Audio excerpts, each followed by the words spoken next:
Welcome, craft beer friends, to Season 7, Episode 16 of Tap the Craft Podcast. I am Denny Lewis, coming to you from Boise, Idaho, and my partner in craft, the dog whisperer, and my favorite Florida man and home brewer, well, used to be home brewer, from Tampa, Florida, Mr. Chris McKenzie. How you doing, Chris? And what's in your glass? I mean, I still have all my home brewing equipment for now. But Denny, I'm doing really good. It's been Jeff Seiler. It's all good. You guys got this. Doing really well this evening. In my glass tonight, I'm drinking a beer from Bozeman, Montana, from the folks over at Mountains Walking Brewery. And it is their... Yeah, of course, because I have a... There we go. I can get it to where it's not shining through. Yeah, shine on your face. Yeah. Your face. Yeah, get the little green fish, and then all you can see is the... There it goes. Make the whole thing disappear. But it's their sweets. It's the... it's too much glare now, but it's a peach cobbler style sour ale. And it's really... I feel like that there's a lot of fruit puree in here, but it's a sour ale brewed with peach, cinnamon, and toasted oats. So it's got a kind of a pretty heavy mouthfeel to it, but sweet with a little bit of tart and a little bit of cinnamon in there. Not too much cinnamon, just the right amount. Just enough, right? Just enough. What about you, Denny? How are things going now? So we got this going, and what's in your glass tonight? Well, things are going better now that I just poured a beer. I just got home. I scarfed down 2 tacos on not Taco Tuesday. It's Taco Monday to this week. Hey, that's good to me. But now I'm going to enjoy some dessert beer. I'm drinking some Jim Dandy, and this is Jim Dandy's new 16-ounce packaging. And this is their Babushka Russian Imperial Stout. And this is a 10% ABV beer, 64 IBUs. And it's a beer that tastes like beer. There's no adjuncts added. It's just a good old-fashioned Russian Imperial Stout. Good stuff. Looks nice and dark. See, you can't even see me through that, right? That's a good dark Russian Imperial Stout. Yeah, that means they did it right. Yeah, so that's what I'm drinking. And yes, I am doing better now that we got through some of the technical difficulties. I'm still hoping that everything works out with the Zoom audio recording. I haven't used the Zoom recording because normally Chris takes care of that, but hopefully that'll be good. And we'll get the show out. But I'm glad we have some people listening on Facebook. How many people we got on there, Chris? As of right, somebody just left. We're at 5 now, and then people come in and out kind of throughout the evening. So we'll keep an eye on that as well. Okay. So Chris, you're coming across a little bit hot on the mic. I don't know if anyone else that's listening on Facebook Live right now, does Chris seem like he's a little bit hot on the mic? Just let us know. I might just be a little enthusiastic, but you're enthusiastic, but I just want to make sure that the recording doesn't have you peeking, like that first episode of Fermented Reality Beer Garden or Beer Garden. Yeah. Beer Cast. I can see what you're talking about. So let's turn you down just a smidge. No, that's okay. We're you must have you did have probably some things tweaked a little bit different when we were at the beer garden. Maybe just didn't quite come back up to normal. Okay, how about now? Okay, now you're soft, a little bit higher. Okay. Here, how does here work? That works pretty good. We'll go just a little bit more. I think that ought to do it right there. Yeah, that sounds much better. You're not like peeking and scratching my ears. Like the top of my head is standing up from. That's good. Yeah. Well, all right. Yeah, I did. I had the one thing adjusted because we had all that background noise when we were there the last time. Okay. So, but now you sound much better now. Hopefully, anyone on Facebook that's watching, you can let us know if Chris sounds better now or he needs to crank it back up because I just have weak ears and sensitive hearing. Okay. Sensitive old age hearing. All right. So you're drinking Mountain Walking Brewing, and I'm drinking Jim Dandy. I also am going to be drinking another stout, an oatmeal stout from Big Sky Brewing, the Slow Elk. So I'll pop one of those open later on after I finish this big Babushka. And then if I am still in the mood for some more beer, I also have a nice little Martzen Lager left over that is a nice little, easy beer to drink to ease out the show with if necessary, just in case. All right, Chris, you ready to get the show started? I definitely am. All right. But before we do get started, I always like to let any new listeners know what Tap to Craft podcast is all about. We are an educational podcast. We focus around celebrating all things craft beer because we want to assist you, our listeners, along in your craft beer journeys and adventures. And you're listening to episode 172, recording on Monday, February 22nd, 2021. And in this episode, we're going to discuss the Pilsner style and characteristics. And this topic came to me because in our last episode, I was interviewing Johnny Casino, and we chat back and forth, and he asked a question on my direct Twitter messages about a beer he was drinking while he was traveling for work, and he said, "Hey, what's the deal with these pilsners? Are there different? How is it different from a lager? And is it supposed to, what's the flavor profile supposed to be like? Because this one tastes really off." And so I gave him a quick little primer, as quick as I can on instant, messaging. But I thought, you know what? We haven't really talked about Pilsner styles and the characteristics of them in the show. And I'm shocked that we haven't done Pilsner. I think because for a while, Pilsner was not really my favorite style of beer. I drink them when sometimes, but I wasn't really a big fan. And I've grown to appreciate a good Pilsner now. Mm-hmm. So now I think it's time to go ahead and step in and talk about a couple of the different Pilsner styles, what the characteristics are and what the history behind them are. And I know that, Tara and Jim, if they're on listening to us now, they usually are live. I don't know if they're on tonight, but they went to the origins of the Pilsner and got to try and visit the brewery and try beer straight from Pilsner origin. So yeah, we're going to talk about Pilsner.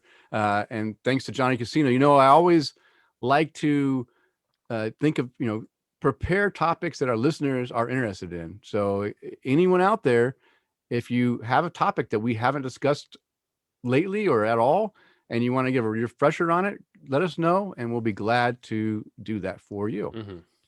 And of course, you can count on Chris and I having some great conversation along the way. But before we get into that, I just want to, I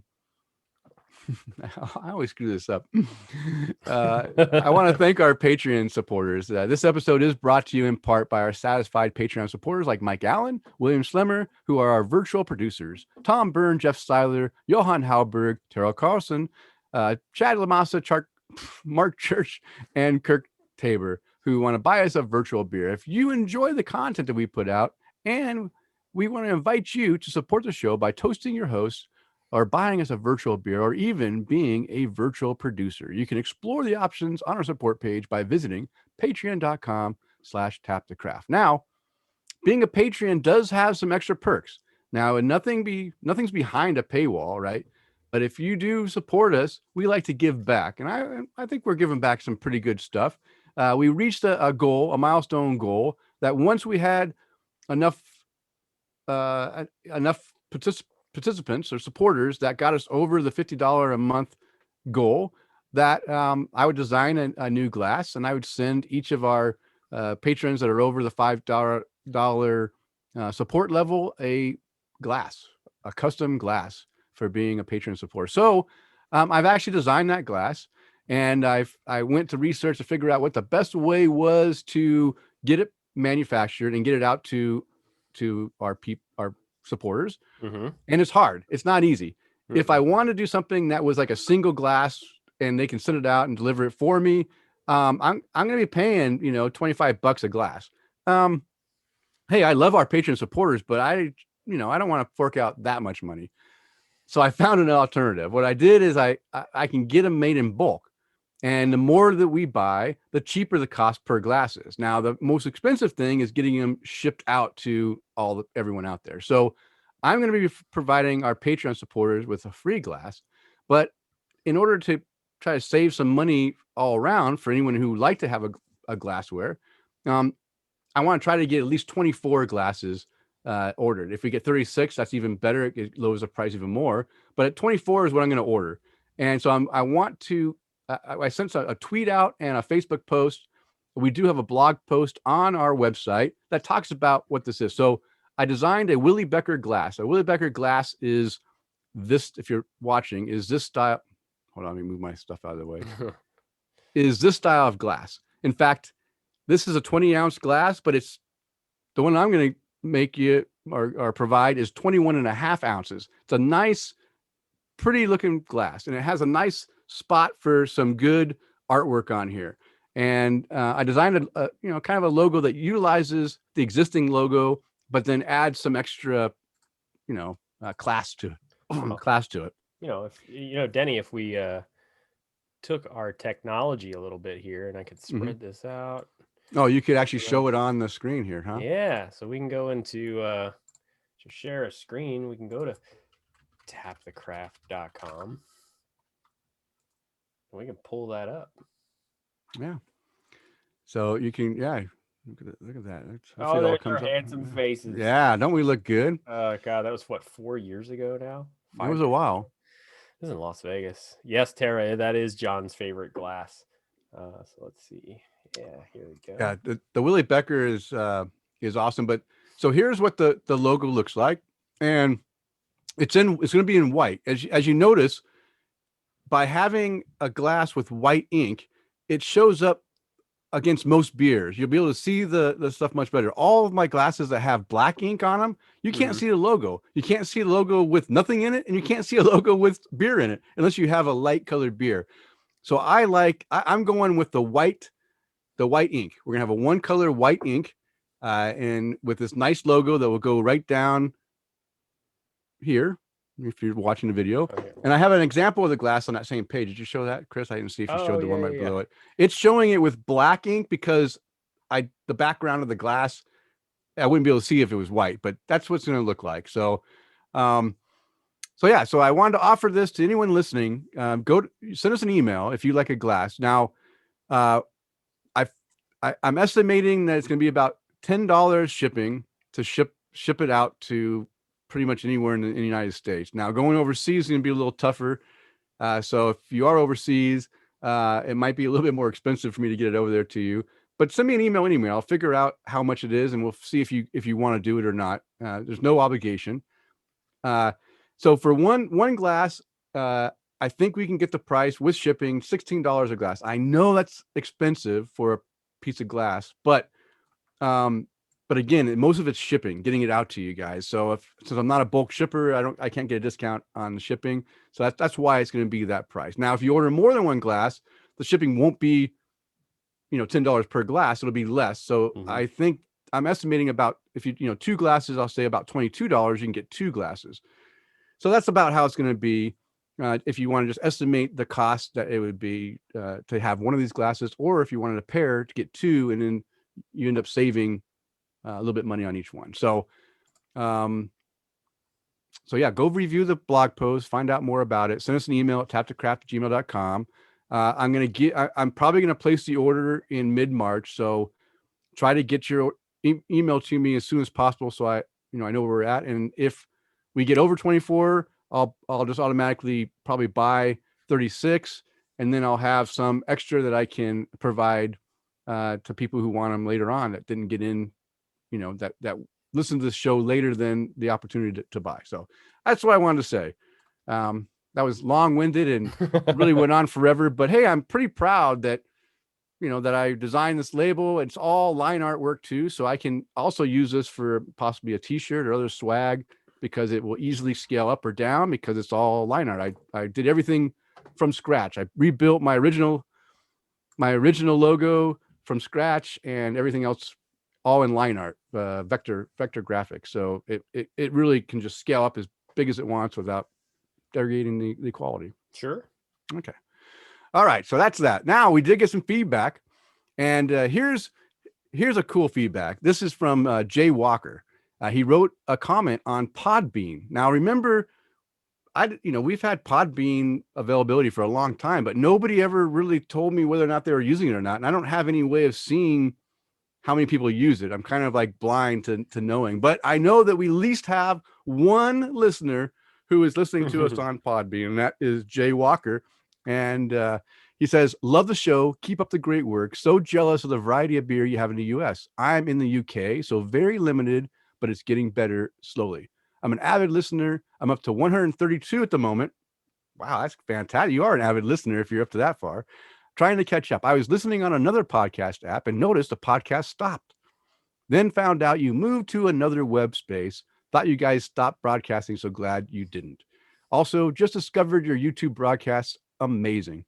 I can now see you guys. I will try to join in on a live broadcast, but got to try to work out the times that are in the UK. I think you're 6 hours in front. Anyway, rattled on enough.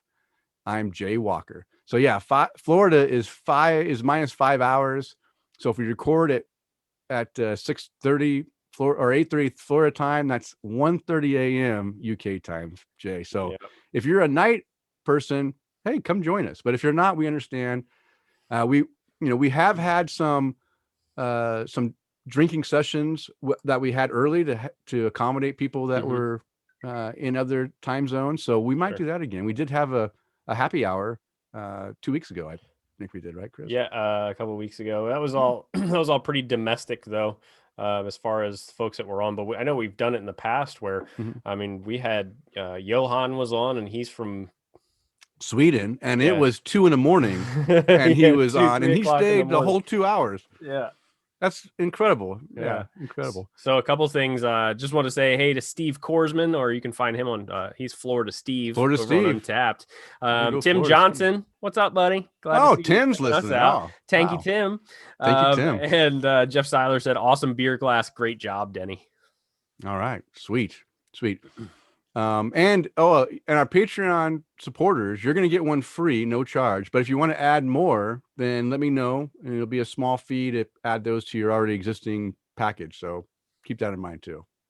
All right. If you want to contact the show with your questions or feedback or whatever, you can do that easily. Reach us through email at taptocraft@gmail.com or on Twitter and Instagram at taptocraft. And of course, Chris wants to see your pretty face on Facebook or your comments. Just follow us at facebook.com/taptocraft. And of course, visit our website, Tap to Craft Podcast website.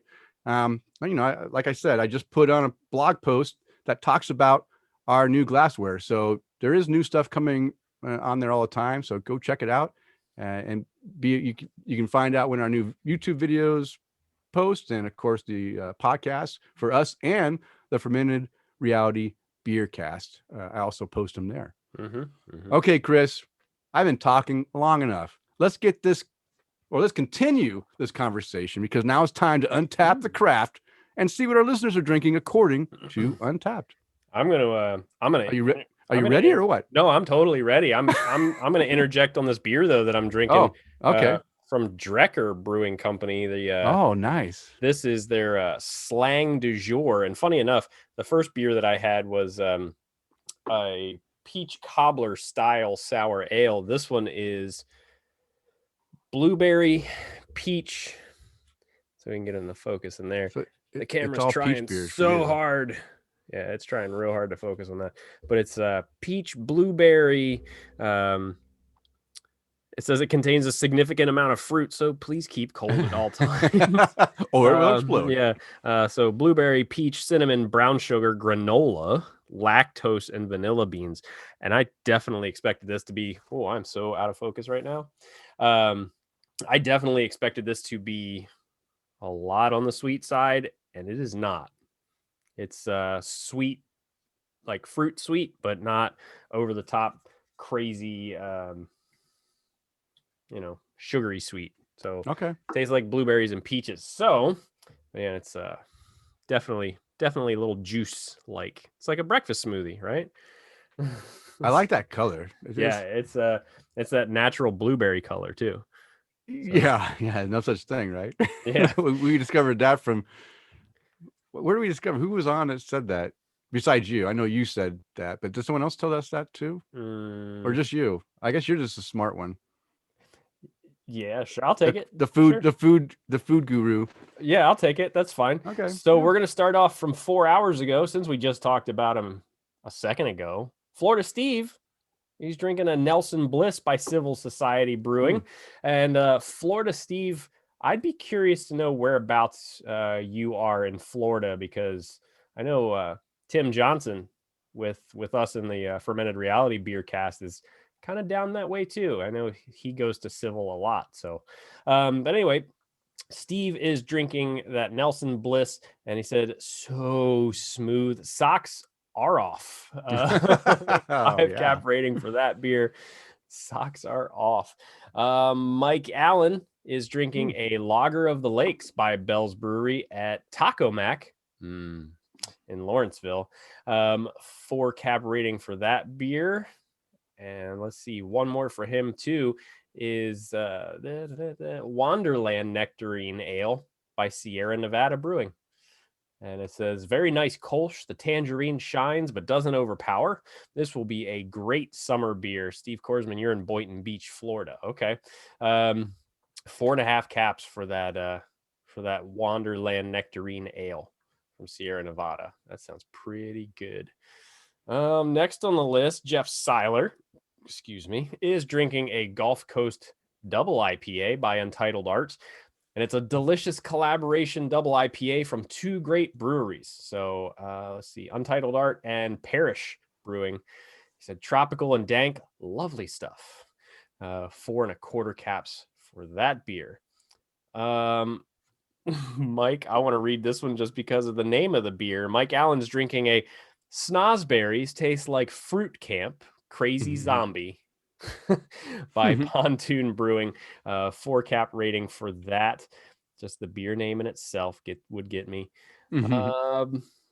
Tara Carlson. Let's see. Tara Carlson is drinking an heirloom lager by Union Craft Brewing and drinking that at Untapped at home. It's a dark lager and Chinese kind of evening for them. Life is good. I was hoping they were being modest on the hint of smokiness, but it was just a hint. Okay. Another good lager from Union, though. 4.25 caps for that, and we get to see Jim enjoy some Chinese food there in the picture. What's he eating? I can't really Kung tell. Pao chicken. I can't really tell. It's the I don't know. I can't really tell. Yeah, the beer and the glasses are in the way. And Steve Korsman saying he hits up Civil's West Palm location a lot. Tim Johnson replies with fresh to death from the big can. Yeah, I would too. Let's see. Back to where we were. And Chew Your Beer. Robert, out in California, is drinking a Jimbo Pills by Highland Park Brewery. And first in my community to untap this beer. Such a proud day for him, right? This Pils is wickedly hopped, crispy and hoppy. 4.5 caps for that beer. That does sound pretty good. Next on the list, Jeff Seiler, Hoof-Hearted. Right? He's drinking $60 nachos by Hoof-Hearted Brewing. Super fruity and mildly sweet. Drink so easy for an 8%. This is dangerously delicious stuff. 4.25 caps for him. I like the lacing on your glass there. I know it's pretty good. It's got some legs, doesn't it? Mm-hmm. That's a sign of a good beer. Uh-huh. Continuing his check-in streak for the 780th show in a row. Yep. Chad Lamassa is carry the 6. He's drinking a Kodiak Kolsch by Bear Chase Brewing Company. Picked this up over at the brewery over the weekend on my 50th birthday trip. Oh. Okay. That was Chad? Yes. No. Is 50 now? Oh, I missed his 50th birthday? You know yesterday. What? No, I actually have it in my shout outs for tonight. That's why I didn't say anything. I wanted to. Oh, that's okay. Sorry, Chad. I meant to. I put it in my notes, and then I meant to contact you, and I forgot. I'm sorry. My bad. But hey, you'll be on the show. I already had it in my notes down below. Yeah, a couple times now. Such a beautiful. Jim Kudzall said you're no longer a kid, Chad. Yes. Great Kolsch, by the way, super crisp and delicious. 4.5 caps for that beer. Drank that about an hour ago, or at least checked into it about an hour ago. Sarah Zawadski's drinking a double dry hopped broccoli by Other Half Brewing. I like that beer a lot. 4.25 caps for that beer. And Art Warcheck is doing some market research on some Blake's hard cider, the blueberry lemonade hard cider. Now, Art is, for any of the folks in the Cleveland, Akron area, Art is the beer buyer at the Giant Eagle Market District over in Cuyahoga Falls. So if you want to go over and get some really good beer, go over and say hi and tell them I said hello as well. Oh, yeah. Well, now that Steve and Tim are going back and forth talking about how much they've been drinking Fresh to Death, Florida Steve is drinking a Fresh to Death by there you go. There you go. Society. Bright and citrusy, lots of citra hops used, and it shows. A 4-cap rating for that beer for Mr. Steve Korsman. And William Schlemmer is drinking a Little Sister Wit beer by Door County Brewing Company. Pretty good wit beer from Door County, Wisconsin. Beats Hoegaarden. Okay. 3.75 caps for that beer. Let's see. Next on the list, Sarah Zawadski. You've been picking up some pretty good stuff there, lady. The Worries Vanish by Sun Lab Brewing. And once again, checking into the Untapped at Home location. 4.25 caps for this beer. No, don't know much about it, but let's see what else is on there. Last but not least, Art Warcheck is drinking a vanilla double fruited strawberry hill by Southern Grist Brewing Company at his favorite check-in, North Phil Harmstead. And he gave it 4.25 caps on that beer. And I'm going to hit refresh and see. And that's what everybody's drinking, Denny. All right. Well, it seemed like a light night. So it was interesting because I always like to see how it goes. The first one I read was from 4 hours ago. Yeah. And then it was yesterday. Yeah. Okay. Yeah, right over 24 hours ago. So, we take what we can get. Yeah. Guys, drink more beer so we have more check-ins to read, huh? Yeah. Yeah. I drank a lot of beers between our last show that you and I recorded. And I mean, that's a month ago. Right. And I had so many check-ins of new beers, and a lot of them are very good beers, but you'll find I went back a month and just picked 6 of the ones that were above 4.5, 5 or 4.5. So I have 6 beers that are all in that category that we'll talk about in our new and noteworthy later in the show. Yeah, I was also there with you when it comes to that, a large number of beers, and I had to space them out. I didn't. Man, I would have put a bunch of them on there, but I think I stopped at 4, maybe 5, which to me I feel is unusual for me. Yeah. Usually it's 2 or 3. Once in a while you do have 4, but usually it's 2 or 3. But yeah, it's good. So it'd be fun to see what we're drinking. And honestly, we don't have a lot of content. I mean, I do have this Pilsner section we're going to go into right now with the Brew Buzz, but other than that, it's pretty light in content. So we can spend a little time on our new and noteworthy beers. So that'll be good. All right. Well, it is time for the Brew Buzz, and the Brew Buzz is devoted to discussing various beer-related topics. And this week, we are discussing the Pilsner style offerings and their characteristics. And I do have a number of sources that I used to pull out information that we'll be talking about in the next few minutes. I'm not going to list them out now, but I'll put them at the show notes and on our show post at our website. If you want to go and visit some of them, and you can go ahead and visit, but mostly it's from the Wikipedia on Pilsner. I mean, that's a good place to start. And there are references that call out real, facts there. So it's not just all made up, probably a little bit made up, but so there's some factual stuff in. And of course, craftbeer.com website has some information on some Pilsners.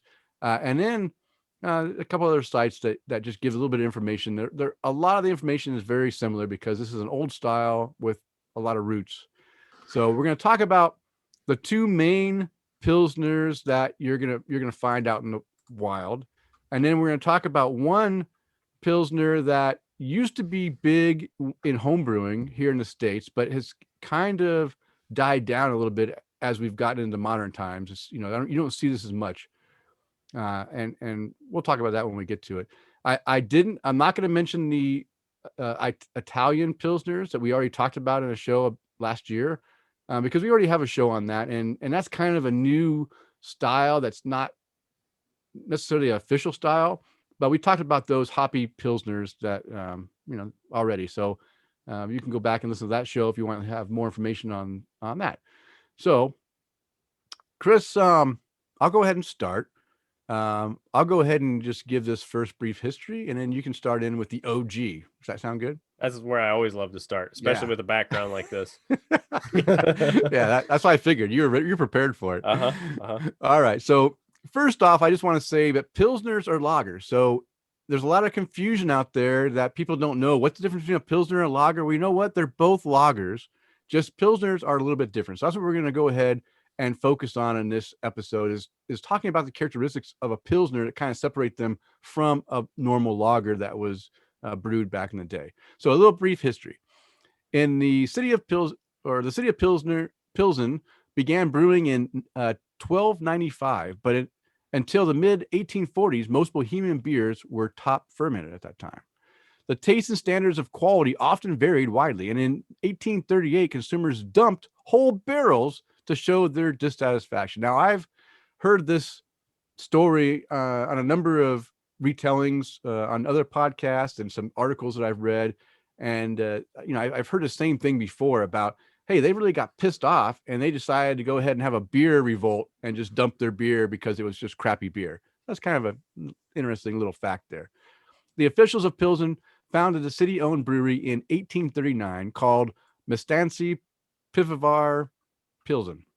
And that just means Citizens Brewery, and which is now called Pilsner Urquell. So that's where Jim and Tara went to when they were in the Czech Republic, which was to brew beer in the pioneering Bavarian style. Brewers have begun aging beer made with cool fermenting yeast in caves to improve the beer's clarity and shelf life. So now we're starting to get into the point where they're starting to store beer. And they found out when they store beer and they're using these yeast that work well in cooler temperatures, that it actually clarifies the beer and it provides a nice good shelf life for it in that cool cave type environment. The Pilsen Brewery recruited the Bavarian brewer Joseph Groll, who, using specifics of local ingredients and paler malts, presented his first batch of pale lager on October 5th, 1842. So Joseph Groll is the man who is supposedly came up with this first pilsner style back in 1842. The combination of Pilsen's remarkably soft water, local Saaz noble hops from nearby Zatek, brighter malt prepared by British technology, and Bavarian style lagering, which is bottom fermented beer termed at the time, produced a clear golden beer. The recipe was regarded as a sensation and took hold very quickly.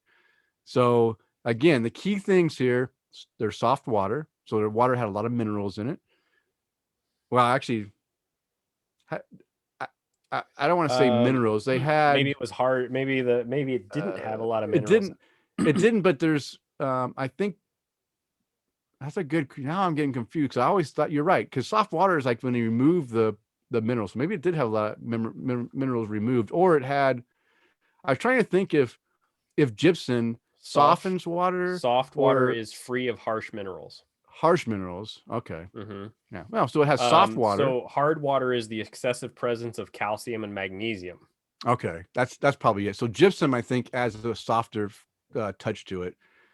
And then those harder materials give it a harder water. So I think it had some material, whatever the minerals were that makes it soft in the water. Because I don't think any water back in that area is like free of any minerals, right? There's got to be stuff in there. Well, I mean, it's gonna, especially if they're using, back then they were probably using water that came from springs and from streams and stuff, and whatever rock formations happen to be around, it's going to take minerals from those rocks.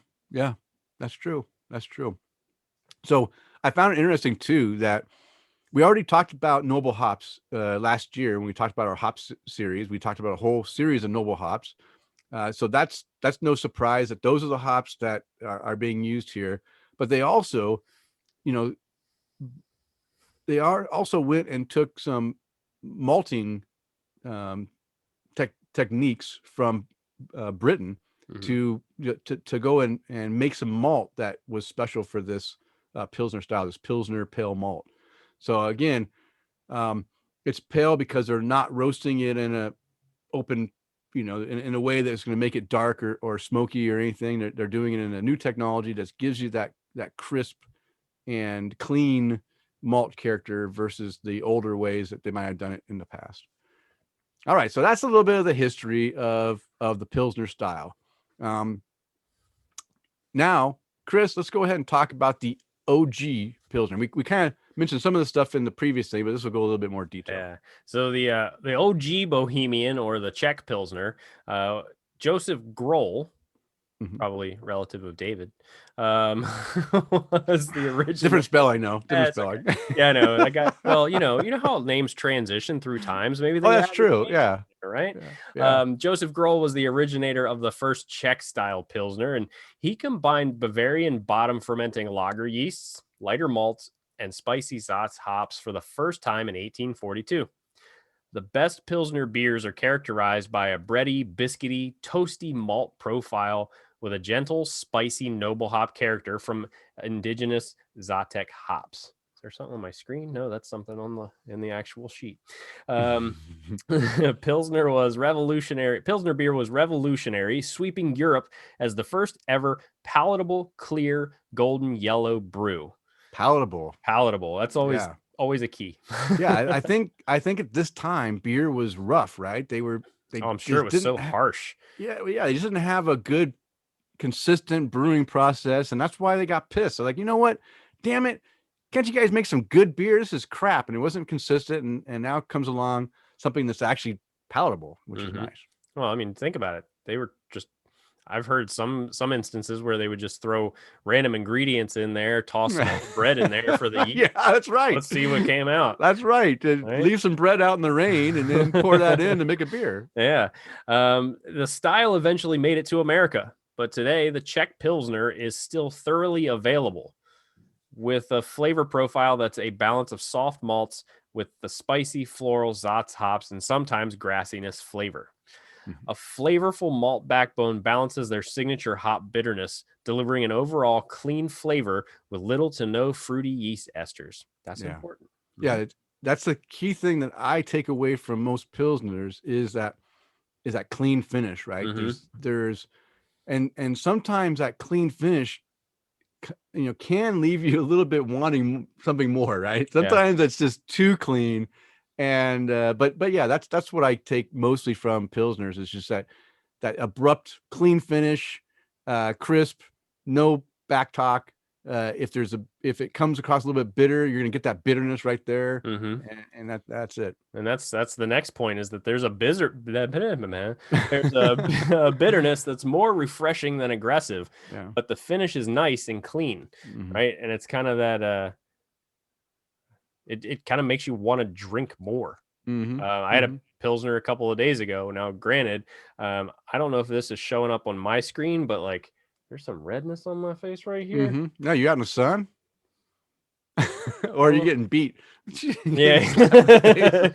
Hey, you know what? Every once in a while, I probably deserve to be smacked in the face. But hey, no, it was because the sun. I was out in the sun, got a little sunburnt. I'm peeling over here on my arm or my leg too. So yeah, that bitterness was nice, right? On a warm day, you get that crisp little bit of bite from the hops, and to me, it just makes me want to drink more of it. Yeah. And then a proper pour of a Czech Pilsner yields a dense, frothy white head. Yeah, that's for Tara right there. She likes her dense, full head of Pilsner beer. Yeah.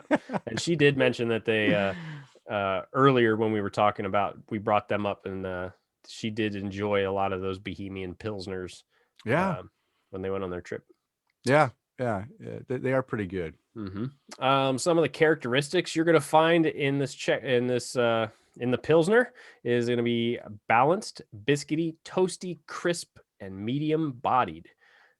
Colors are going to be pale yellow to light gold, and the alcohol by volume is going to be anywhere between 4.1% and 5.3%. This is a nice, easy drinking beer too. That's because the IBUs are anywhere between 30 and 45%. So it's not super bitter, but there's definitely that a little bit of that hop bite in there too. Yeah, and I think that's I think that's what, to me, the Czech pilsners that are on the lower end of that bitterness, for me, I enjoy more than the ones that are on the higher end of that one. But I think when you get that extra hot bitterness in there, it takes away from some of that cleanness that that it has, right? And it just leaves you with that too much of that hop. And I think, okay, one is good. I don't want to drink more than one. But when you're down there at that 30, it's just like a better balance of that, of all the flavors that are coming out across the board, because it's a delicate, it's a clean, refreshing, pale malt, biscuity. You're going to taste some of the hints of those spiciness, maybe some grassiness in those hops. And that balance of flavors really is nice. And then when it goes a little bit over the edge on that hop finish and a little bit too much bitterness, I'm like, no, I have IPAs for that bitterness. Yeah, I was gonna say it starts getting into that pale ale flavor. Yeah. All right, some commercial examples in this beer. Definitely Pilsner Urquell. Yeah. First and foremost, Oscar Blues, Mama's Little Yellow Pills, and Lagunitas Pills. Yeah. Those are the ones that I put in there that I recommend. I like all three of those beers. These are ones that I think are good representations of what I consider a good Czech Pilsner is. And if you go, and there's a lot of breweries that brew other things, you can get some local ones. I can't speak to them all. I just know that with these three here, I think you have a good opportunity to enjoy some Czech Pilsners. Yeah. Or Bohemian style Pilsners. Okay. Now we got that big one out of the way. That's the OG. That's the first one that they discovered and was the best. Well, you know what? The Germans can't accept, that they're not second the best. Yeah. So the German Pilsner comes along next, right? So the German Pilsner, also known as Pilsener, aka Pils, is the style that became popular after the Bohemian Pilsner, which was made with German lager yeast, took off. In 1842, Germans quickly set about brewing their own Pilsner-style pale lager. The naturally higher sulfate content in German water compared to that of Pilsen in the Czech Republic generally gives German Pilsner beers more prominent hop bitterness than their Czech Pilsner counterparts. That's that water, right? So those Czech Pils, softer, not so harsh, sharp, but these German Pils, they got some more sulfate in there. It's going to be a little bit more, harsh on that. So, yeah, so maybe that's why I don't know. I've had some Czech Pilsners that did come across harsher than some German Pilsners. So I think it's just depends on the brewing process.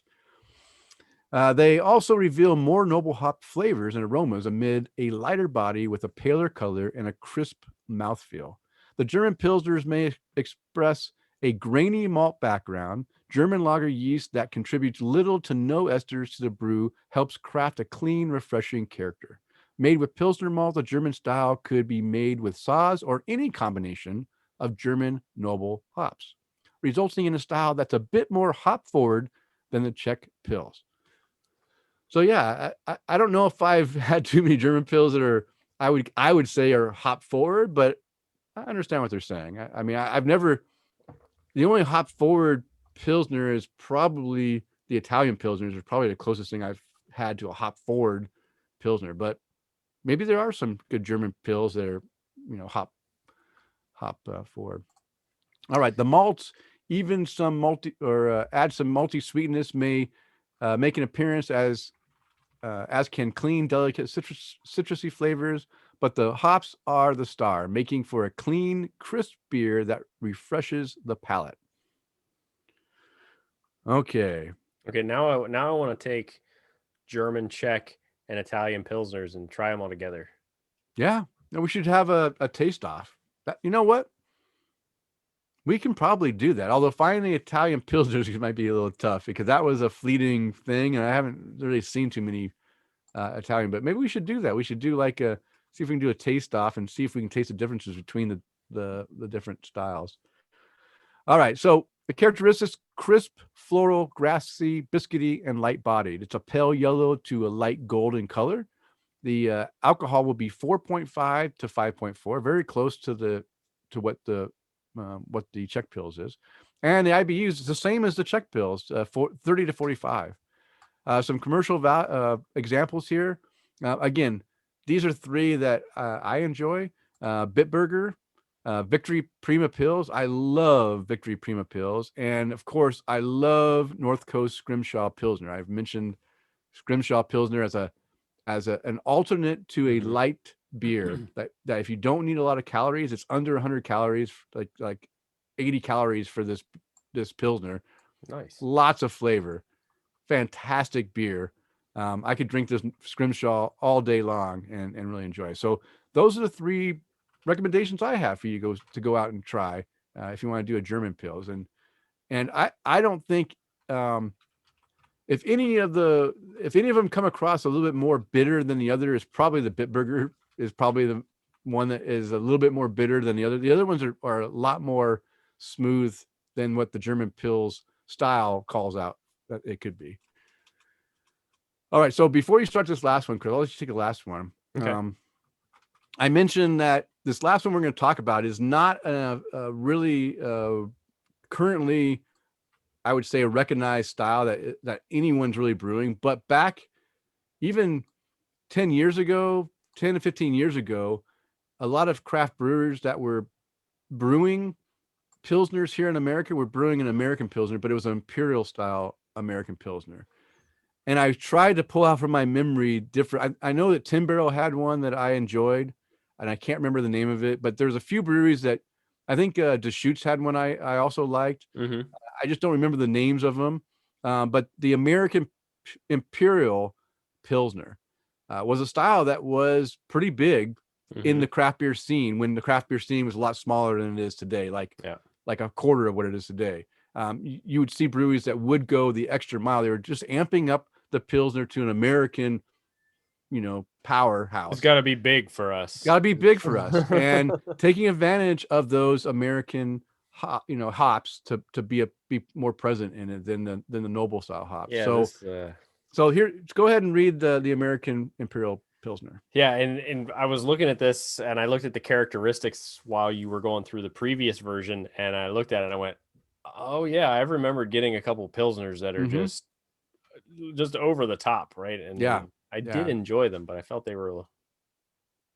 I think I might have one on my Grand Teton bottles up above. I got a little concerned. You turned your head so abruptly. I thought there might have been an earthquake. It's coming down. It's coming he was down. Like, that's it. It's over. I'm beginning to think that I think I remember Grand Teton having an Imperial Pilsner back in the day too, but well, when the Germans came to America, they brought their love of German Pilsners and modified the ingredients to what was available. They came up with the classic American Pilsner style. It eventually led to the development of the American Imperial Pilsner.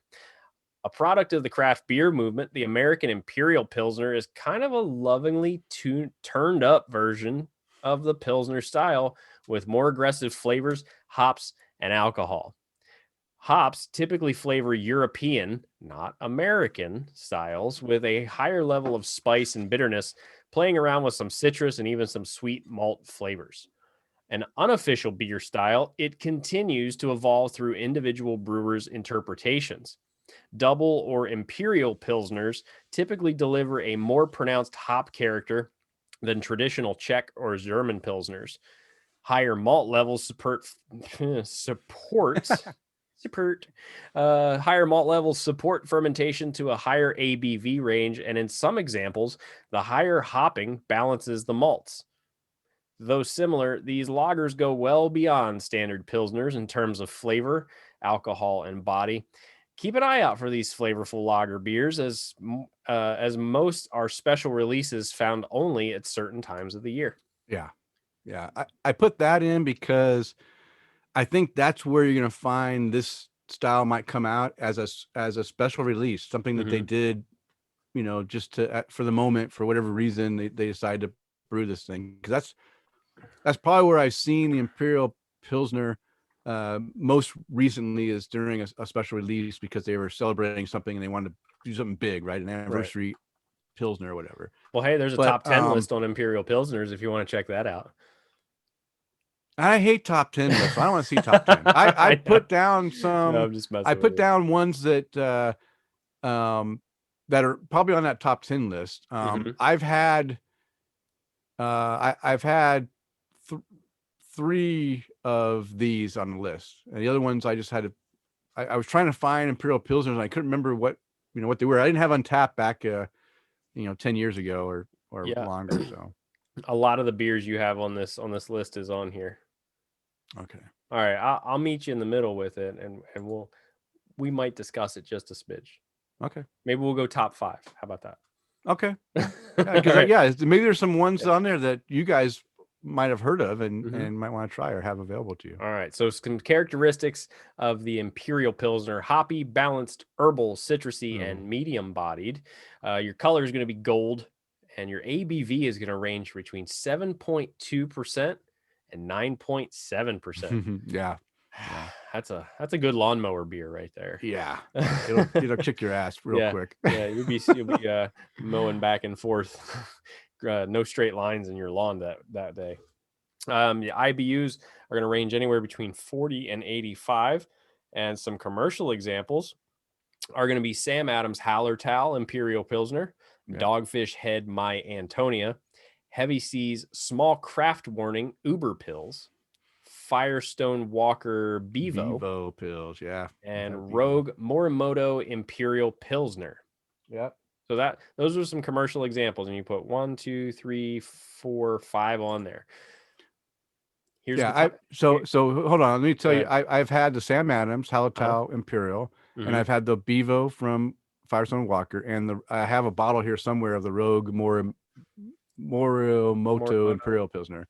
I also want to say, in another characteristic that I found with these Pilsners is sometimes they can come across boozy alcohol, like alcohol strong. Have a little burn to them. And that's what turns me off to this style if it comes across too hot. Yeah.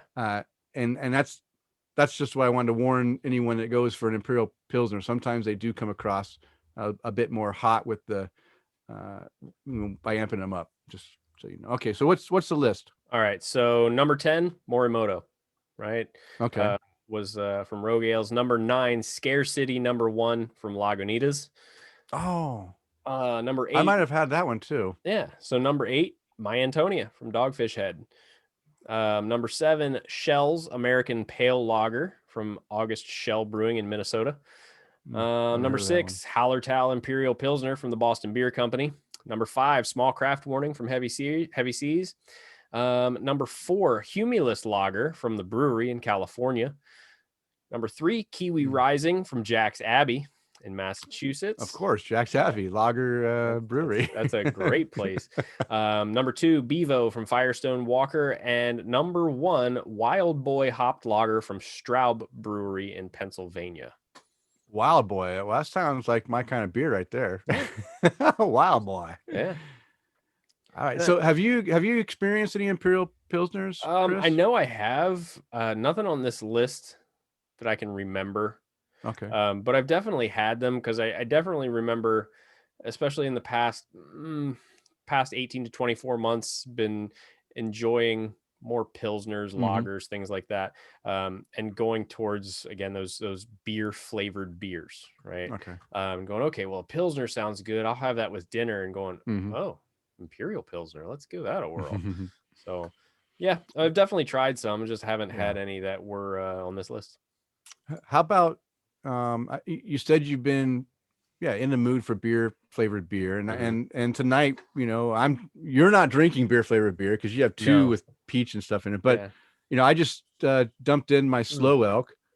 Yeah, I love this. The Slow Elk is a cow with some elk antlers tied to its head. So I like this can. It's like it's a slow elk. It's not a fast elk, but this is an oatmeal porter or stout. Right. And even though oatmeal is an addition to it, I don't consider that in this style to be an adjunct. That's part of the normal brewing process. It's just adding body to it. It's not adding flavor. It's not adding anything extra. So again, I got 2 beers, no adjuncts, and of course, if I get to the third one, that's also it's a German malt Marzen beer, so it follows Ryan Hiskeboat Well, purity law. So of course, it's and going to be beer flavored beer. and it's interesting because I grabbed a couple of things. Now I have 5 beers in my cooler. I don't plan on drinking all 5 of those beers because I like to not go to bed with spinning in circles. But I had these two kind of smoothie type beers. But Yeah, the yeah. next on deck would be like this amber ale from Duck Rabbit, Oh, Duck right? Rabbit, Um, nice. a Kolsch from Double Mountain, and Oh, then I've had yeah. also green screen, Vaporizer, yeah, yeah, vaporizer, yeah. right? I've had both those. Yeah. Yeah, yeah, So yeah. Double Mountain is fantastic. yeah, So you got those from Tavor, or are I they delivered? didn't. So Oh, my mother-in-law got me for Christmas, got me a subscription to the Craft Beer Club. okay, And how that worked out is there is every month they send you a box, and each box contains beers from 2 different breweries. And there's 2 beers from 2 different breweries. They send you a total of 12 beers. So you get three beers of each kind, right? So it'll be six okay, beers from Duck Rabbit, 6 beers from Double Mountain, and then I've got 3 of these Kolsch's. I've got 3 of these vaporizers. I've got 3 of these amber ales. I got the Duck Rabbit okay. porter, and Oh, nice. yeah. So the porter was fantastic too. But Yeah, yeah. she sent me it was a 2-month subscription, and I was like, wow, it's great. Really excited to try it. This was something that I actually wanted to talk about because I was really excited about it.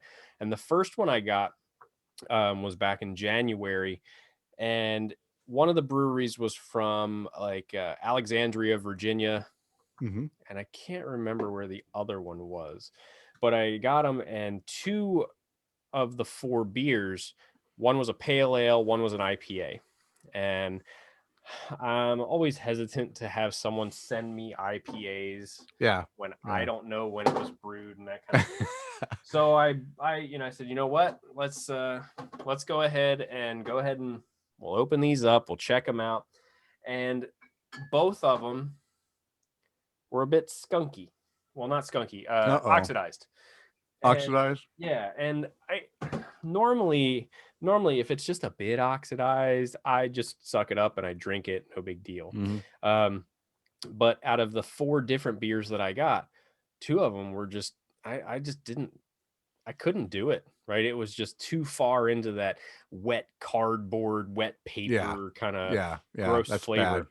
Yeah. So I ended up getting my second box, and the 2 or 3 days after I got my second box, I reached out to him and I called him up and I said, look, I these two of these 4, they're just so oxidized, I don't even want to drink them. I thought initially, hey, maybe it was the one, maybe it was like a bad packaging error or something, but it's from breweries from different ends of the country, like. Hmm.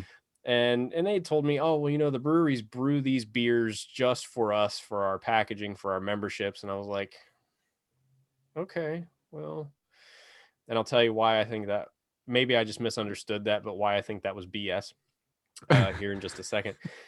Long story short, I didn't have to argue with them and swear at them. They said, look, hey, you know what? If you got some bad beer, we'll just go ahead and extend your membership for an extra month. No questions asked. Hey, Okay. no big deal. So the big reason that I thought, hey, what you just told me sounds like a little bit of BS, and I feel like maybe I misunderstood it a little bit. I got some beer in my second box from Three Sheeps. Now, do you Oh remember? yeah, Yeah, yeah. so Three Sheeps where Dustin Dustin. Yeah, yeah. used to work. Now he works at a zoo. I don't know if you follow him at No, all I don't follow. I on mean, media. I don't follow him, Um, but I know that I know that he was following us, and you met him yeah. in North Carolina. So he brought me some Three Sheeps beer when I met him over in Asheville a few years Yeah. ago. And it was really cool because I got 2 beers from Three Sheeps in my second box. I was super excited about it. First one, and I was really, yeah, because I was like, oh, I've had this stuff before. It's really good. And I took a picture of it and I texted it to him on like Instagram or something. And he goes, oh, yeah. One was like a milk stout called like Bon Bon or something like that. And one was like just like a regular IPA, nothing special. And he goes, oh, that IPA, that's my favorite. Like that's my go to. if when it's fresh. And I was like, oh, okay, cool. So these beers aren't brewed specifically just for this beer club then. Like that's No. I can tell you just for the 2 double mountain beers, those are Mhm. those are normal beers that are around all the time. Yeah. So So again, I feel like I misunderstood the point because I feel like she said it so it would be this super inclusive thing. Like you can't get these beers unless you get them through our club. So yeah. that's Yeah. how I kind of took it. But then realizing Dustin saying, "Oh yeah, that one's one of my favorites." But I also come to find out too, I feel David Makazuki is part Mhm. of this club too because Okay. he posted on his Untapped the other day every single beer that I got in this last box. Oh. Yeah, and it made So me wait a laugh. minute. He's in California, you're in Uh-huh. Florida, Yeah. and you're getting the same beers. Yeah. It's not like it's like because Lisa Tavor gives you an option to like separate it by region and get beers that you wouldn't Yeah. normally be able to get. But this is just So sending the same beers to everyone. right. And I believe that is the case because I can buy Duck Rabbit here. Oh yeah. But I've It's the never same had thing the as like amber. I've never had the yeah, porter. All right, I've had their milk yeah, stout and I think one other, but that was about it. But it was really cool just to be able to see these and try them out. yeah. Because I didn't have to leave the house. They sent me 12 beers over, 12 beers on January, 12 beers in February, 12 beers in March. And I don't have to be there to sign for them. They just Oh, drop them off on my porch, which is awesome. It was really nice. But they also, not only did they give me this cool little bottle opener, right? oh, Because I God love bottle knows, openers. yeah, I was gonna say, God knows you can never have enough bottle openers. I've got at least 100. But like when we were at the doing the Super Bowl show over at the beer garden, Wicked Weed was there, right? Mm. So not only did I get some cool sunglasses from them, but I got 2 bottle Oh, openers from Wicked nice. Look Weed at too, you. right? So yeah, you're right. We can never have enough bottle Oh, openers. wait a minute. Look what you just did that. Look what I have. See, there's a hop, but Yeah. look what's on the back of it. What is it? Wait, I Double can't. Mountain. Oh, no kidding. That's cool. There. You can see it now, right? Yeah, yeah, yeah. Oh, that's funny. This is the one I keep here to open bottles when I need one. I just keep it here at my desk. Yeah, so I've started So leaving this one. This one came with my first box of that craft beer club. that's a sturdy bottle opener. It's hefty, man. Like it's Yeah. got some weight to it. It's a good few Yeah. ounces. And it does a really good job. But yeah, I thought it was really funny because I was going through Untapped the other day, which oddly enough I never do. Um, I know and I've been bad. I haven't been on very much this week. and I started looking through there and I'm going, oh, David Makazuki checked into this, Duck Rabbit beer. Oh, that's cool. I have that in the fridge. Oh, there's the double met. Wait a minute. And you start seeing He that he got trend. he got that for Christmas too. Yeah. So you start seeing that trend. So I thought it was pretty cool. So remember when Chad, I think he wrote into us, Mm-hmm. or he mentioned that he got a gift of beer. Right. I don't know if it's the same one you're doing or a different one, but then the first batch he got was beer from Maryland, Oh right down the yeah. street from his house. He said, "Wait a minute, why are you sending me beer that I can get right down the street? Come on, make this unique." And I think they've got to be better at that, right? If you can't be sending people beer that they can get down the street, you need to be sending them unique beers Mm-hmm. and make it, do your job, make it more Do your unique, right?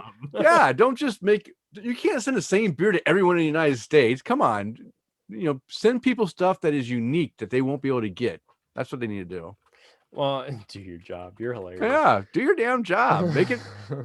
It's not about the easy button. It's You're not freaking fired. Staples, man. Right. Easy, easy, easy. Right. No, and Yeah. I think this would be, I don't know how it would work out, but I'm just kind of taking a quick peek at the craft beer club thing. I don't know how it works out. I don't know if they go, okay, well, hey, you live in the southwest, then you get this different kind. No, they don't do anything. Obviously, you and David, yeah. David. I'm tired. I didn't sleep very well last night. Yeah. We had a rough start. I didn't sleep last night. I scarfed down my food. I'm surprised I'm not burping up tacos all night, but but you and David got the same beers. There's no Mhm. way they're doing anything different between people, right? I mean, come on, what's the chances of you guys, California and Tampa, getting the same beers? That's not unique. So this the kind of how they're talking about their beers on their website. Let's see. You can choose. Okay, you can choose different options as far as, do you get it every month? Do you get it quarterly? Do you get it that kind of thing? Um, and the craft beer selection is the best selection of premium craft beers you'll find from any beer of the month club.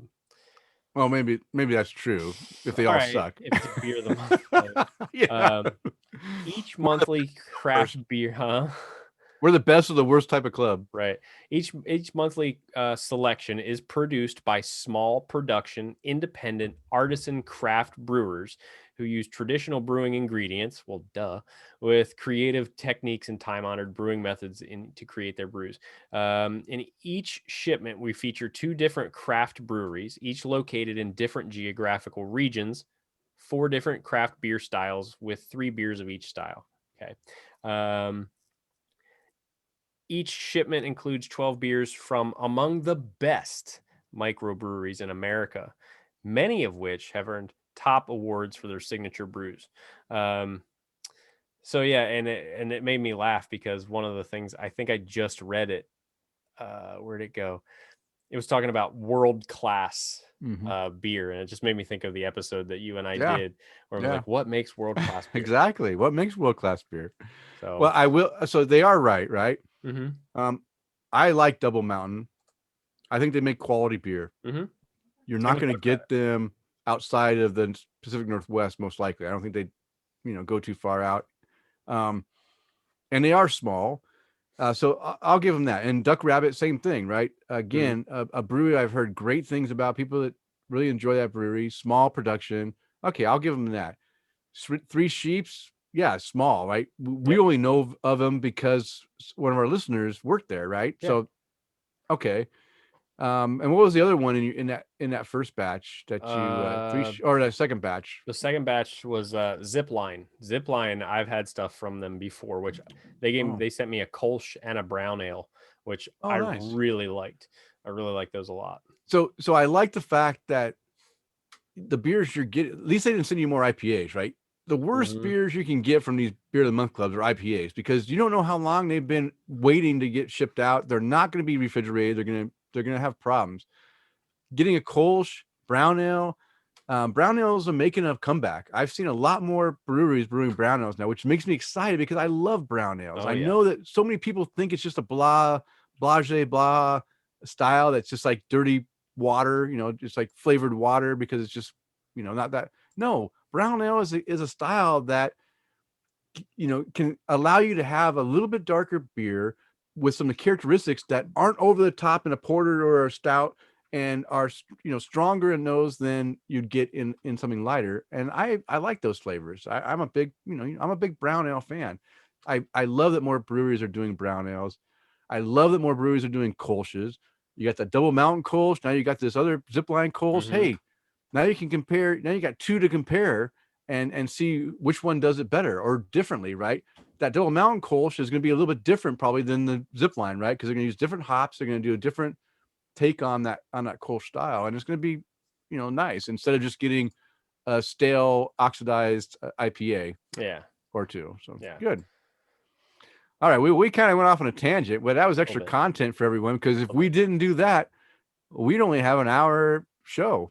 Now we're Yeah. going to go to an hour and a half. So let's get on with our new and noteworthy beers, Chris. You want to start or you want me to start? No, I'll go ahead and start. Okay. And these were all okay, I can't say all of them. The first two were beers that we had at the Super Bowl episode, Mm-hmm. and then I'm glad to say that I got a Bourbon County variant in here too that I did really like. The wheat wine. Oh, Yeah, sorry, I didn't mean to give it away, but that's yeah, I'm okay. a big fan of wheat wine. Yeah, I am too. And even it's funny that we mentioned the fact that it was when we were at the beer garden.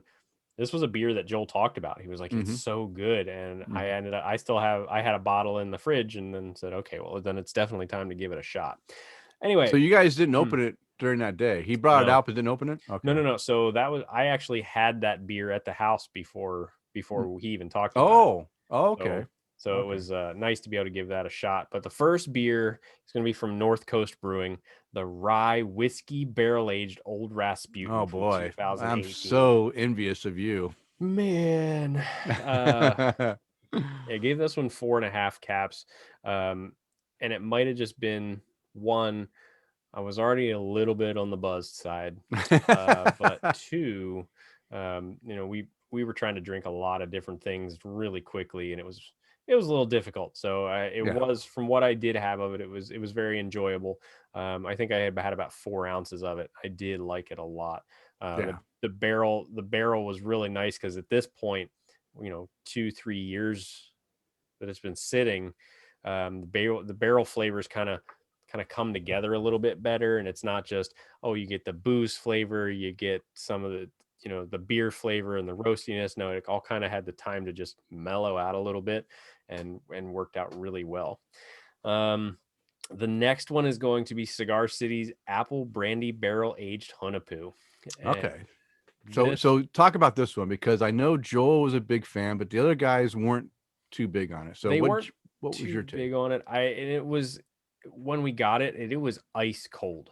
Yeah. It was Yeah. ice cold, and I don't know if you remember, but I was going, I want to let this warm up a little bit. Yeah. Like, it was sitting in Yeah. that little taster, and I'm like, I want to let this warm up, and I set it down, because I know that's one of those beers that, I mean, the story of how he got it. Like, Mm-hmm. his rep stood in line for him, Yeah. Yeah. I had to and I pay was like, for it yeah, I and, was and like, wait that's in line and pay for it to yeah. bring it to him. So it was nice to be able to get the opportunity to not only try it, but then let it sit, warm up, smell it, enjoy it, and just Mm-hmm. taste it, and then get that. Yeah, there was a little bit of that alcohol burn in there. It was a little warm, but you could taste some of that the apple flavors and the barrel, and then just the Hunapoo is that dark roasty chocolate. Um, what's in there, chilies and Mm. cocoa or cacao nibs, and just, it was so good. It was a little on the sweet side, though. That's why I didn't make 5 caps for me. Yeah. Yeah. I was afraid of the sweetness might be Mhm. too much, but I'm glad you let it warm up. And once everything warms up, it all kind of starts to blend Yeah. together, and you're gonna have the flavors come out and not just be too and much. I, So and I good, feel good. like that's why Tim and Dan were just like, no, because they probably picked it up, smelled They it, and probably went, smelt it, and that oh was it. no. Like, oh no, this is not me. I like Yeah. hops, right? And Give me that's the big double IPAs. Yeah, and I feel like that's where they did themselves a disservice, because you and I both know, and I know Joel does, because Joel did the same thing. He set it down on the Hmm. table and he let it sit, and then 5-10 minutes later he was like, all right, let's give this a try. Yeah, yeah, Um, so really good, 4.75 caps for that beer. Next on the list is we just mentioned earlier, the Goose Island Beer Company's Bourbon County Carmela Wheat Wine. yeah. And again, a little on the sweet side. That's why I didn't make 5 caps. But Okay. yeah, the apple, the cinnamon, the again, kind of a little bit of the booziness from the wheat wine. It was just all around good, just all around good. Hmm. 4.75 caps for that beer, and I would honestly, I'd buy that again. I would really Okay. buy that again. It wasn't the Kentucky Fog, right? Yeah. Well, but you didn't like the Kentucky I Fog. didn't. No. I did. I liked it, Yeah. and but I'm glad that you got one that you really appreciated because Well, that's good. and I had 4 variants, right? I had just the regular one, I had the Kentucky Fog, I had the Carmela wheat wine, and I think I have, like, whatever the birthday one is, or Yeah, the something like birthday that one. in Yeah, there. that was supposed to be good too. Yeah, So and enjoy that and one. I'm hoping, I'm glad to say that it's probably not going to be like, oh well, it's Kentucky Fog all over again. Um, I think that was just a fluke, right? And Yeah. and that's somebody told me the other day, oh well, I I got to school someone the other day where they said, oh, saisons and farmhouse ales, I can't. And I went, you just haven't tried the right one. Yeah, keep Yeah, trying. keep Yeah. trying them, because I was very Chad much the is. same way. Chad keeps trying them, and he's getting some that he's feeling more appreciation for. He still Yeah. doesn't not he's not on board with all the saison, but he found a couple that aren't too bad. Well, So it'll come. like John's, his saison. I don't like saisons. His Mm-hmm. was delicious, Mm. and it was again just telling people all the time, just keep trying them. You'll find one that Yeah. you like. Yeah. And the last one is from Arcane Ale Works right here in Florida. Moana mustard. Okay. Okay. And Okay. it is a Dole Whip inspired sour. So if you're not familiar with Dole Whip, it's big here at Disney, but Dole Whip is that pineapple, almost, it's almost ice cream, but it's dairy free. Okay. It's okay, well, I know it's dairy free because Megan can get it and she loves Dole Whip. So it Mm. was basically a pineapple Dole Whip inspired sour. And man, it was just delicious. It Again, sounds good, but where does the mustard come into play here? so mustard, I think it was just kind of a joke because it's super yellow, Oh, right? okay. It was, with the pineapple, um, Yeah. and using Moana, like the Disney movie. I think it was just kind of a, you know, Okay. trying to be clever Yeah. kind of thing. But yeah, 4.25 caps for that beer, and it was just really good. I did get it at the beer garden, but you know, I'm basically going like all things fermented reality, right? It's just There you I'll get go. my B Yeah. cups, have some go We to the love beer our garden. fermented reality. Yeah. That's right. B cups are great. I actually put away my B cups. I've been drinking most of my beers out of B cups, and I went back to my Willie Becker because I also love this glass. Hmm. So I have a few of these. I have a Drew Brew, and I have a Crux, and I had a couple more, but they got broken. Yeah.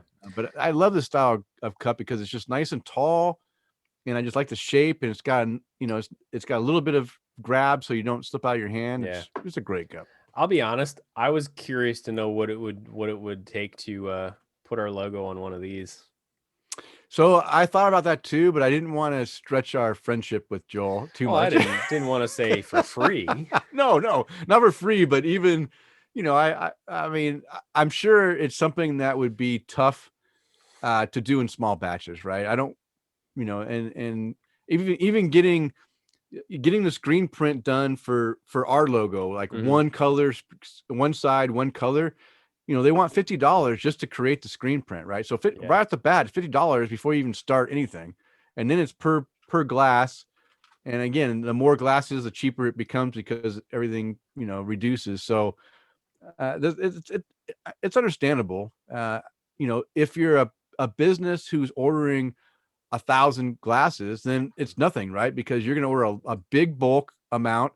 That $50 is going to get put into 1,000 glasses, so it's only a few cents a glass, and it's not that big a deal. But when we're ordering small batches like we are, it adds up. And I thought about asking Joel, hey, is there a way of putting a logo on a B cup and we can just send out B cups to people? They'd be so I mean, much cheaper to ship.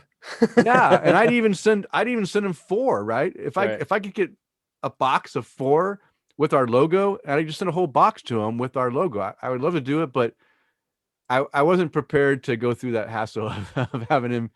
I mean, maybe we'll talk about it. Maybe we'll talk about it when we chat next. See if it is something we can do in the future. Hmm. Might be good. All right. Well, you know what, Chris? Let's get my new and Yeah, already let's get. I'm sorry going about that. Let's because get into yeah, your we're news and starting we're already. starting to get long in the show now. I don't want to get too long, but so I'm starting off. I got my phone ready with my Untapped. I've been drinking Jim Dandy today with my their new canning, 16-ounce cans. Mhm. Jim Dandy Babushka. I love this Russian Imperial Stout. Very, very good. But the other beer that I gave a 5 cap rating for while I was down there is their Jim Dandy Muckluck Cascadian Dark Ale, or Black IPA, if you want to call it that. 5 cap rating. I am so happy that black IPAs are making a comeback because I love that style, and a lot of breweries are brewing them. I've been drinking every one I can get. I mentioned that Sawtooth Brewing's Mustache Ride. I've got 4 cases I've been drinking because every time I see it, I just grab more because it's still on the shelves. No one else is drinking it. I got it. I make sure that they sell well so that they keep brewing it because I love that beer.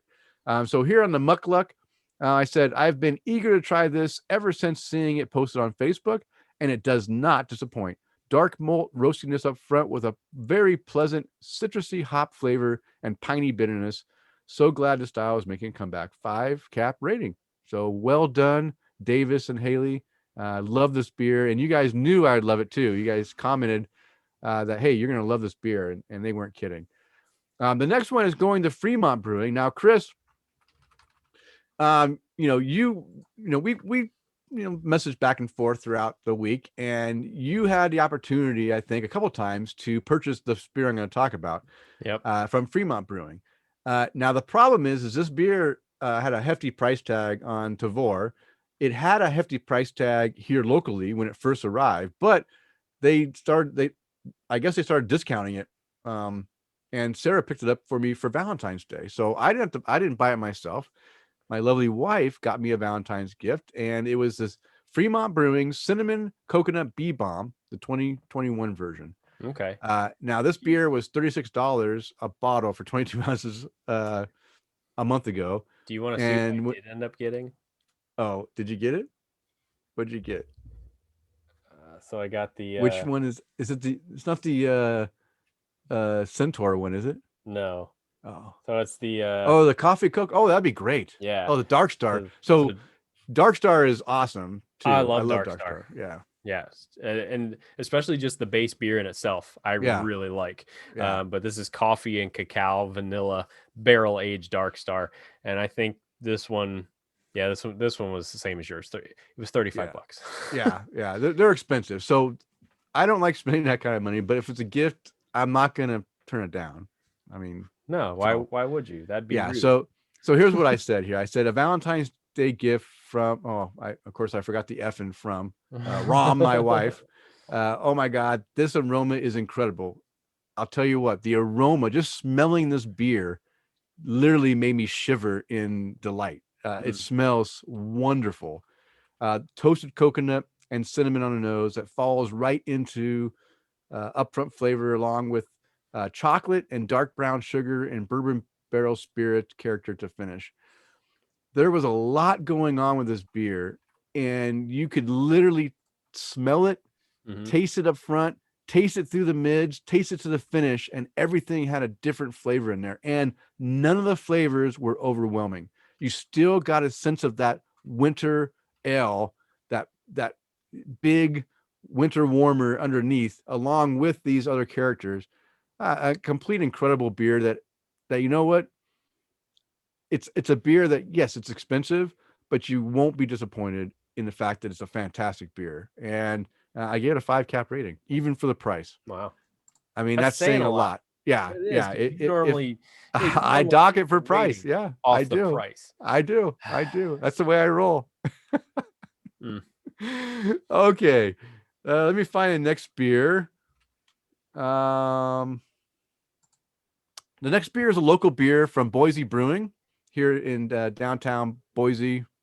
And it's called the Trop Kick Ale. It's a red ale. Now, you don't ever hear much about red ales, right? You hear about ambers, you hear about IPAs, pales, all that, but red ales don't get a very big, they're like brown ales, right? Red and brown ales are like, they're the forgotten styles. But when you get a red ale that is just like a nice combination of an amber with the maltiness, but with an IPA, like almost like a red IPA finish, but it has a nice hoppy finish. This beer is that beer. It's that beer that gives you that malt up front and gives you that nice, flavorful finish, bitter finish. And I totally love it. When I said it on tap, I said, damn, loving this beer. Nice malt flavor that is really making me happy. I gave this a 4.5 cap rating. Hey, I can't argue with a good red ale. No. Amber ales and red ales aren't necessarily one of my favorite styles, but when a good one comes out, I have to give it credit where credit's due. All right, the next one is Lumberyard Brew. Lumberyard? Oh, hold on. Lumberbeard. Yeah. What happened there? It must have changed my thing. I knew it was Lumberbeard. Lumberbeard Brewing. Well, interestingly enough, so as we talk about stuff, I tend to tag those breweries when we talk about them. So there is a Lumberyard Brewing Company too. Oh, is it really? Yeah. Oh, sorry. I hope I didn't mess you up there because it's supposed to be Lumberbeard. I didn't hit enter yet, so you were good good to go. Yeah, this is a brewery in Washington State. Okay, found it. Yeah. And I got this came into Boise. Mm, Again, brand new into the area. So I saw that they had a beer. For one thing, the logo caught my attention, right? Because it's a guy with a hot beard and a beanie cap. And I'm like, hey, that's me right there, right? I can dig that. I dig the name Lumberbeard, unique, right? hmm And then, of course, the first beer I see from him is literally one of my favorite beer styles of all time, the Belgian Dark Strong Ale. Wow, it was meant to be. I couldn't pass it up. I had to grab it. So let me read about this beer. Beautiful mahogany color, sweet dates and dark fruit aroma. Flavor is fantastic with rich dried fruit and Belgian sugar, with a toffee malt character as well. Really well done. Um, it's really well done. Belgian Dark Strong. Looking forward to trying more from this brewery. 4.5 cap rating. Um, yeah, really. I mean, come on. For the first beer I had from this brewery, they really impressed me with this beer. And Belgian Dark Strong ales aren't easy to master. hmm So much can go wrong, right? You get that sugar off balance a little bit and becomes a little bit too sweet. That can really destroy a beer. So it's nice that they did a very good job on this one. I really enjoyed it. All right. Next one, Almanac Beer Company. Now, on the Fermented Reality Beer Cast, we've talked about Almanac a little bit because Almanac is one of those breweries out of California in the San Jose area of California that I love their beer. Um, I really love I used to drink all their sour beers. They're probably my favorite sour beer brewery. They just make so many good sour beers that are so drinkable and fantastic that yeah, I love them, love their beer. And I'm trying to find the beer on tap now. I got so many beers on here. And so when I saw this beer style come up that I wasn't used to seeing from Almanac, because I usually drink their uh, their sour ales, I had to go and try it. And this was called My Old Friend Dark Lager. And again, I've always enjoyed dark lagers, and nobody really brews many of them. And hmm so now I'm starting to see more dark lagers come out. I drank a couple of dark lagers in this last month that breweries are putting out that I've really enjoyed. So this one, I say the aroma on this beer is amazing. Hazelnuts on the nose and up front on the flavor. Easy drinking and reminds me a lot of a good nut brown with a lager finish, with a touch more roasty character. Cheers to beer flavored beer. hmm And what surprised me about this one is I'm not a huge hazelnut fan. I think hazelnuts come across too strong in a lot of things, and so Certainly. I don't usually like them. This was well done, where it just had a hint of those hazelnuts that just kind of gave a good compliment to the beer, and I loved it. And I know there's not real hazelnuts in there, right? This is just coming out from the malts that they use, gave off this hazelnut character, but I thought it was really well done, and I gave this one also a 4.5 cap rating. Really loved it.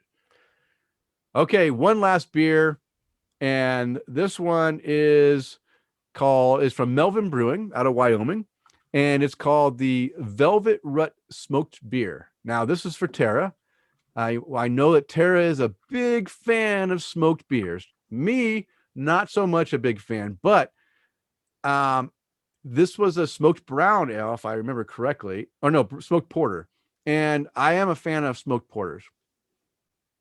So I had to give it a try. And the can art was kind of cool. I like the can art. And you know what? It didn't disappoint me. So let me read what I said about this beer when I had it back in January. It's amazing how long it's been since we've been Yeah. checking in beers.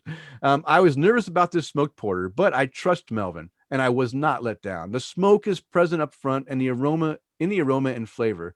Then it quickly blends into a dark roast malt and fades nicely into the finish. Super smooth and creamy, a delight. And that sums it up right there, right? When a beer can take a flavors that can be so polarizing as smoked flavor can be in a hmm beer and blend it in perfectly to go with the other characters in there and make it so that it doesn't linger on, it doesn't carry too far, it's just right. You know what? I really appreciate a beer like that. Mhm. So 4.5 cap rating for that as well. All right, that's my new noteworthy beers. And I'm looking at, okay, I didn't get anything. I got some notices from my buddy Hong Lee in Singapore. Yeah. Hong Lee, is he on? Is he link? Did he post in our thing? Not sure. I haven't seen Okay. anything pop up from him, but Well, Hong Lee, if you're listening, hey, thanks for joining in and watching us for a few minutes. Yes, my backdrop is spectacular. Those are beer bottles that I've drank all of them. And yeah, Hong Lee and I have been friends for many years, and we haven't had a chance to see each other for a while because I usually meet him when I'm in Israel. You know, he comes from Singapore. We meet up in Israel and we go drinking and having a good time. But I haven't gone to Israel in a thanks, year. COVID. Yeah, thanks COVID for screwing up my travel plans. You know But what? That's the new thanks Obama. No. yes, Yeah. yes, Thanks, yes, COVID. yes. All right. So, Chris, let's wrap this thing up because I don't want to hit the 2 hour mark. So, but before we do, we always like to give a chance to give a toast or cheers out. Cheers to some people like to give a cheers to. So, who would you like to toast tonight? I'm really excited about raising a glass to John and Kristen Ream over at Trek Mm. Brewing because this past weekend they canned their very first beer, their Yeah. Canteen Cream Ale. Yes. And I was watching a video on Facebook of them using their new canning machine, and just the smile on John's face was just absolutely fantastic, right? He's loading cans in. I would imagine it's Kristen taking the video and pulling the cans out of the other side, and just seeing him smile, just it was really like, if you were looking at how the frame was set up, like you could see him, and looking at our video, like you could see his face like right here, and then it would kind of fade out and go back in and out of frame. Cheers to you guys. Congratulations on all the excitement that's going on over at Trek. I hope to be able to get a hold of some of your beers in cans, not only because I know the beer is going to be terrific, but the can art is awesome. Mm-hmm. It Yeah. really is.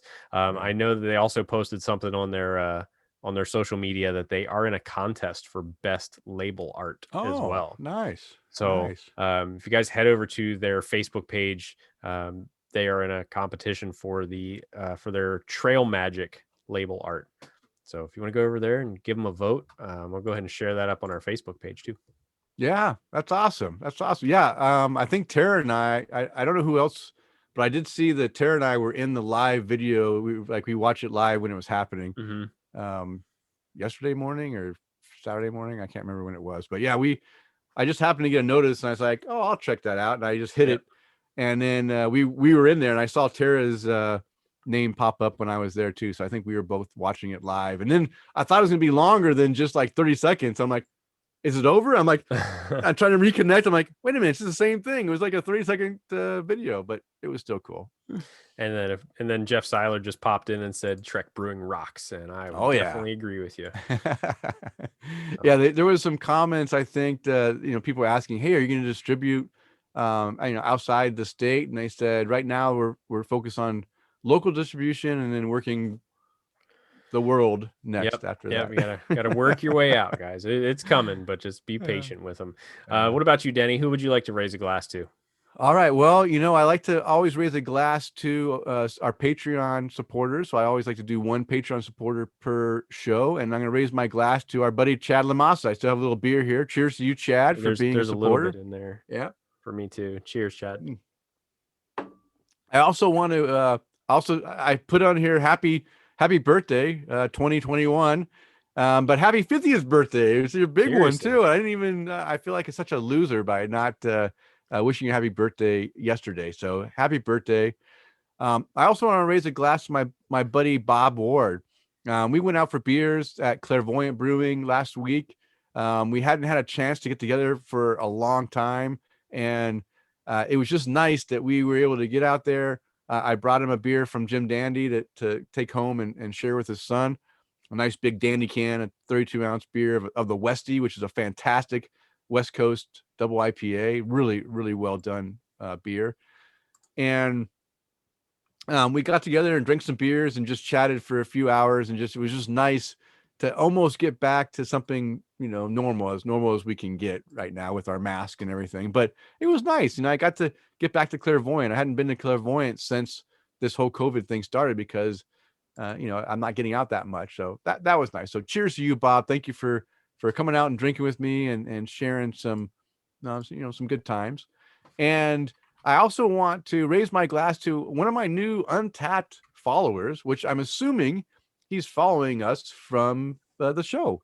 So Jeff Weiss, thank you for following us, and hopefully you're enjoying the show. You can write us an email or follow us on social media and let us know what you like. I saw you did toast a couple of my beers on Untapped, and I look forward to interacting with you once I'm on Untapped again. I haven't been on Untapped for about a week now, but I'll get back on there. I go through spurts where I drank all my beers 2 weeks ago, and now I'm back to drinking the same stuff I always drink. So it's not so special anymore. Yeah, he also followed me as well. Yeah, And he good. had one of his most recent check-ins was from February 20th, was the Zymercurious series Wood-Aged Imperial Kentucky Common from the A Kentucky Common, huh? So he said it's the perfect amount of aging great beer, 4 3/4 caps for that beer. Wow. Zymercracy Beer Company. All right. So it seems like he's checking into a fair amount of, well, at least the first couple of check-ins that I read was from those guys. So cheers to you, Jeff. Thanks for following us, and hopefully we'll hear from you again soon. Of course. I think he's from North Dakota, if I remember correctly. He's a Nodak? I think so. I don't know, but I don't want to offend him if he's not. But I've never heard that term, Denny, until I you said it. talked about it. Yeah, we have a lot of Nodaks here in Boise. And oddly enough, I did a lot of recruiting in North and South Dakota for quite a while. Never heard that term. Okay. So, well, maybe it's just a Boise term that we call the Nodaks that come in from North Dakota. They recruit a lot here. Yeah. Yeah. It's all good. Maybe. It's all good. Yeah. All right. Zymercracy is in Rapid City, South Dakota. Oh, South Dakota. Well, you know what? If you're in South Dakota, Jeff, then if you know where Madison is, or Herman Lake, that's where my relatives are at. I descended from Herman Luce, if you're familiar with that. So send me a note if you've heard of Herman Luce or Herman Lake or Madison, South Dakota. All right. Well, you know what? Being a former serviceman, I always want to raise my glass and thank all those who have served and who are currently serving in the U.S. military services, protecting our freedoms. I hope all those deployed can return home safely to their loved ones very soon. And Chris, how about give a shout out to our sponsors? Yeah, at the forefront. Let's try again. I know. At the forefront of the craft beer movement, Brewer Shirts was one of the first to create apparel that celebrates the art of brewing and the love of fine beer. Never too trendy, always comfortable, and offering affordable quality, they screen print their gear by hand in their studio using eco-friendly inks, materials, and processes. Visit their online store at brewershirts.com and use the coupon code TAPTHECRAFT2020 to receive 15% off full-priced items. All right. And you can find the beers and links to the articles mentioned on the show in the show notes located on the show post at tapthecraft.com. And if you'd like to follow us on social media, I can be found on Twitter, Instagram, and Untapped at Loose Screw. And Chris, how can the listeners follow you? So you can never find me on Twitter at Chris_McKenzie82. You know what? That never gets old saying that. It never does. You can find me also on Untapped and Instagram at MCK1345. And of course, you can always interact with us on everything social media, Facebook, Instagram, YouTube, if you even want to get on there at Tap the Craft. All right, it is last call. It's time to bring the show to a close. We want to thank you for downloading and listening, and we ask you to please tell a friend, and of course, subscribe on iTunes, Stitcher Radio, TuneIn, Google Play, Castbean, Podbean, Spotify, iHeartRadio, and now Amazon Podcast, or however. Oh, and Pandora. I forgot to put Pandora on there too. However you listen to your podcast. As a reminder, we release a new show every 2 weeks. Now go out there and spread the good word of craft beer. Cheers. Cheers.